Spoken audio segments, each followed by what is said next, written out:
شهید رحمه الله د فتوی مطابق فرض عین ده او دا د یوازې د دې لپاره نه کیږي چې تقتلون به عدو الله. دا چې قران کریم کې الله پاک نه دی ویلي چې اعدوا لهم ما استطعتم من قوه تقتلون به عدو الله.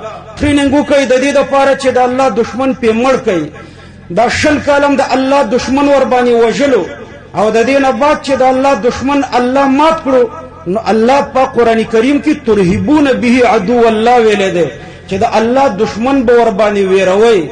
فوج زیات کوي، اسلحه زیات کوي، مجاهدین ټریننګ کوي چې څوک بیا د افغانستان او د مسلمانانو وطن ته په بد نظر ونه ګوري. دا کوم چې د داعش په خلاف په عربي نړۍ کې جنگيږي دا غوی فتوا دادا چې د داعش سره سر خوځولې نو سر کټ کول ترنه پکار دي. د دوی په تسلیمولو بندي کولو باندې اعتماد نشته او نتیجه تاسو وکړه. حدیث کې مرضی لا یوفون بعهد ولا میثاق، په هیڅ وعده باندې دوی وفا نه کوي، نه په تسلیمي اعتماد او نه په خبرو باندې او نه په وعدو باندې. فکری اعداد اهم ده.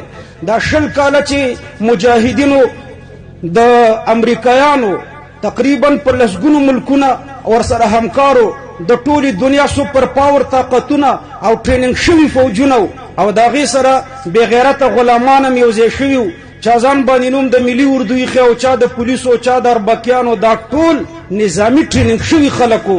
خود دوی په مقابله کې په دې غرونو کې جنگیدونکو مجاهدین فکری ټریننګ شوی. خدا فکری جګړه چې وي دا پټه روانه د دې مقابله ډیره سختي. نو دا فکری اعداد هم ډیر مهم دی.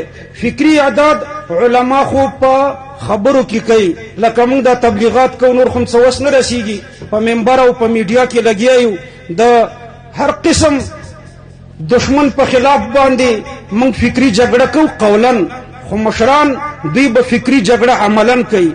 عمل کې به دا ثابتوي چې موږ اسلام ته وفادار یو، موږ شهیدانو ته وفادار یو، کونډو یتیمانو ته وفادار یو، لکه د امیر المؤمنین مولا